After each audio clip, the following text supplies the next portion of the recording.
Welcome at the Things Conference. Another interview with another guest of the conference. Who are you and what do you do? My name is Willem Smeenk and I'm the founder and director of SODAQ. And SODAQ is a small company in Hilversum, which is in the outskirts of Amsterdam, 20 kilometers from here. We've been in the IoT, developing IoT hardware since roughly 2013. We're a team of 12 guys now and we've been involved in LoRa basically from the beginning. Tell us a little bit more about that because it's a funny story. The funny story is that a cousin of my wife was working in those days at KPN, talking about 2014, early 2014.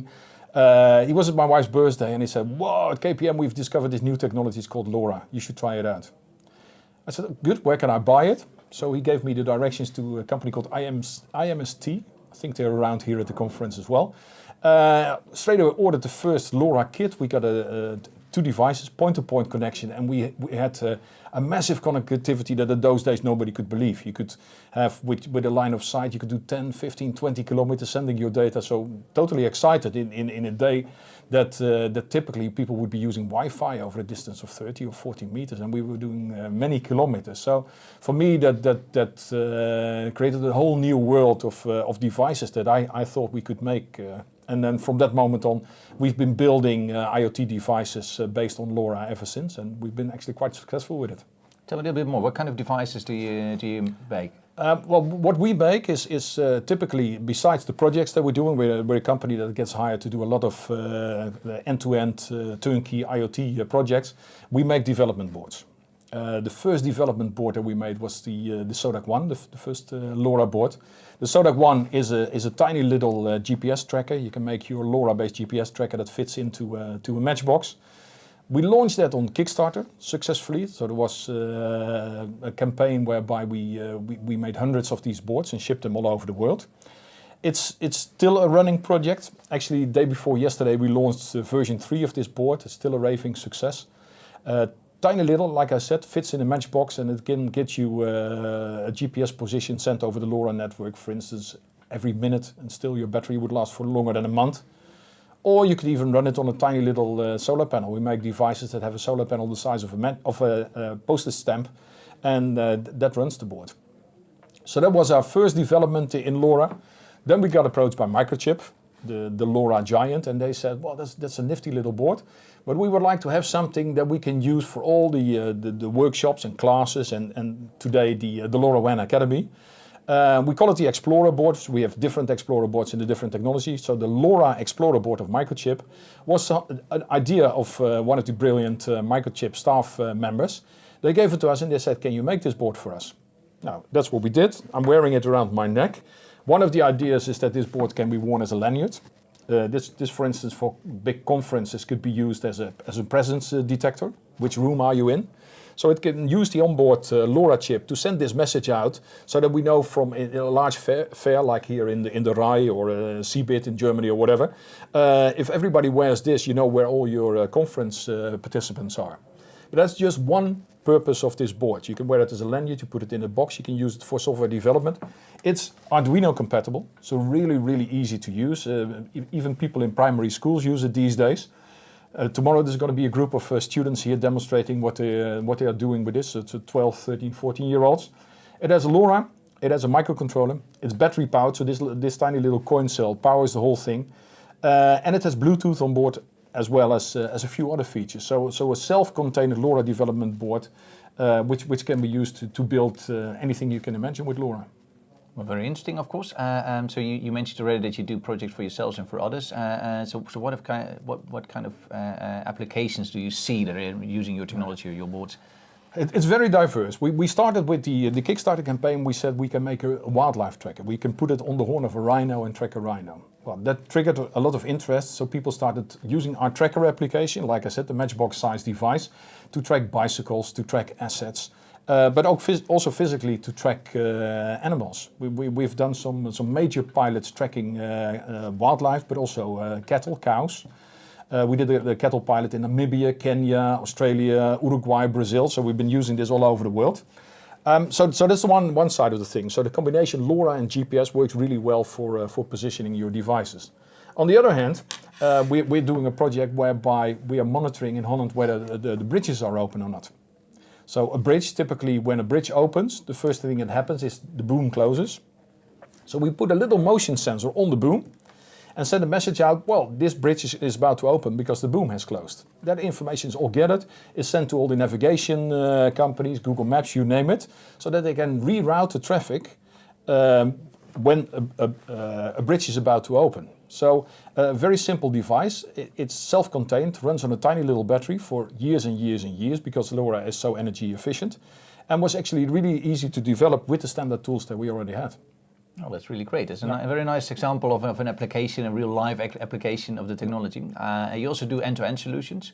So can you tell me a little bit more about that? The end-to-end solution, in which way you mean? Oh, I thought, no, sorry. You also said we do more advice kind of things for others. So so a lot of people come in with a concept like we want to do something with IoT. Can you help us? Here in Holland, we've got a large electricity network provider that has the total electricity network all over the country.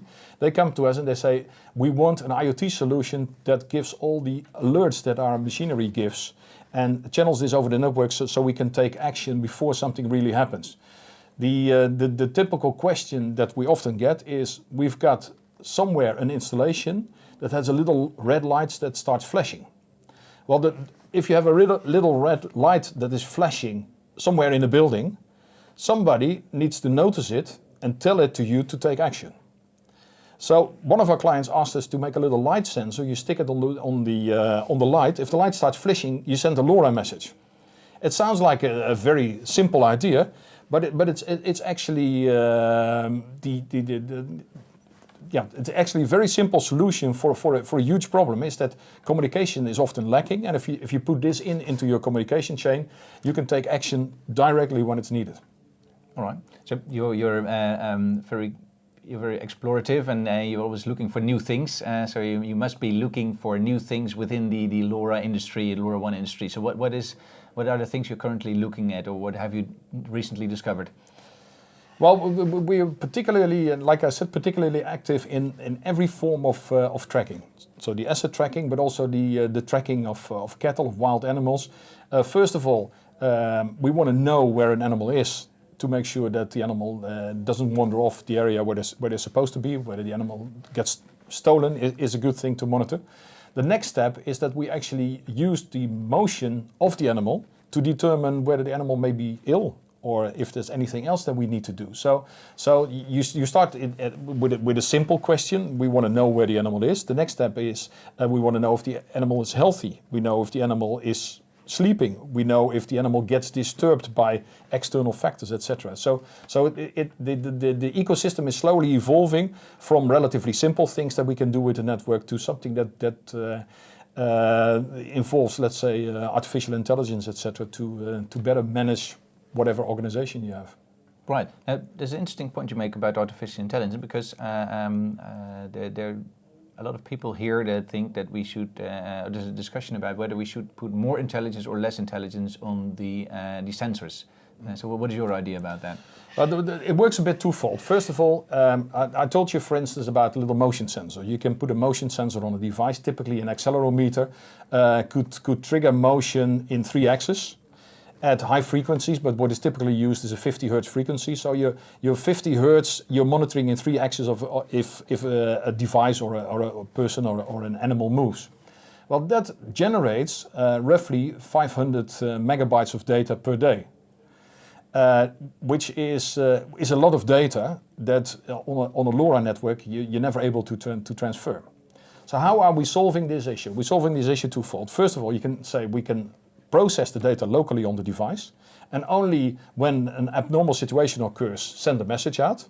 So you use the LoRa platform as a messaging for locally processed data. So in that way, you're right that you move the intelligence onto the device. But sometimes you don't have that intelligence yet. So in another situation, what we're doing is that we say we measure the activity, we store all that data on an SD card, and we use a secondary channel to actually transfer the data. One of the options that is very feasible is that you say when the the device needs to monitor this for a while. You could send over LoRa a message, start monitoring and logging. Then the device starts indeed monitoring and logging the data on, for instance, an SD card. And then the second thing you could do is that after 24 hours, you say, send a LoRa message, open up your secondary communication channel, for instance, Wi-Fi or Bluetooth, and transfer everything that you've captured over the secondary channel onto the internet for further processing.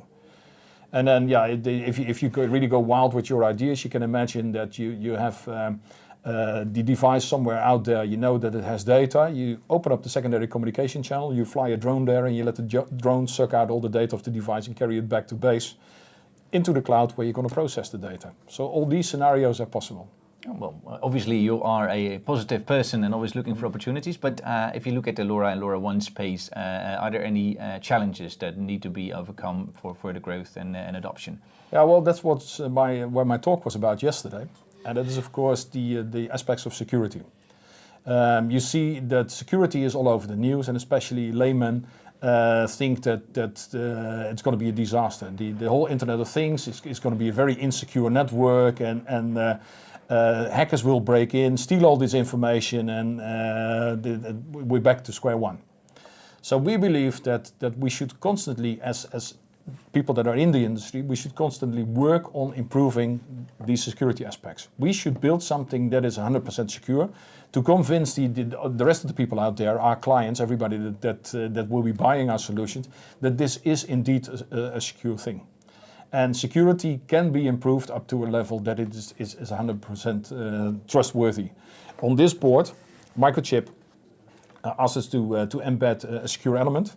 This is actually a cryptographic coprocessor that puts us in the position to encrypt all the data that this device sends in a way that only the person that needs to have the data, your server, you're the owner of the device and the data server that receives the data, that there is a secure communication channel from the device to the destination server, and that all along the line the data is unencrypted. So somebody that would eavesdrop on this, somebody that would steal the data off the wireless network, would have something that is completely useless because it's 100% encrypted. So that's been my mission, that we should all work on improving the communication channel with the tools we already have. We don't have to invent anything, it's already there. It's just a matter of implementing it. And we need more awareness amongst people. We have developers that do like security by design instead of forgetting about it. Absolutely. Awareness is always the thing. You see on the news, all the news about all the insecure video cameras that are out there. The video camera and the communication channel in itself is not insecure. It's the fact that when they get unboxed, people leave the default password in the device and they start streaming video that then everybody in the world can steal. So if you create the awareness, like change the password, do this, do that, then the channels can be made secure actually quite easily. So awareness is key here. All right. So you will be probably there will be a next conference next year, and you will be probably here as well. So what will you tell or bring us then, do you think? That's a tough question. This whole industry is moving so quickly that nobody knows what's going to happen in a year from now. We're already happy that we can predict things happening in a month from now. A year is a long time away. What will happen a month from now? And just give me something that you think is going to happen in the near future. Now, what you see is I told you that this cryptographic coprocessor has been around for a while, but nobody has implemented it yet. So one of my programmers has now written all the libraries to make this available for the community to start implementing it. So we hope that in the next 1 or 2 months that on a large scale this will be implemented, and that actually these communication channels are made secure in this foreseeable future.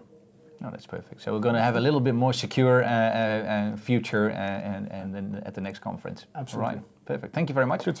Thank you for watching. This was another interview from the Things conference. There are many more on our YouTube channel, so watch them all.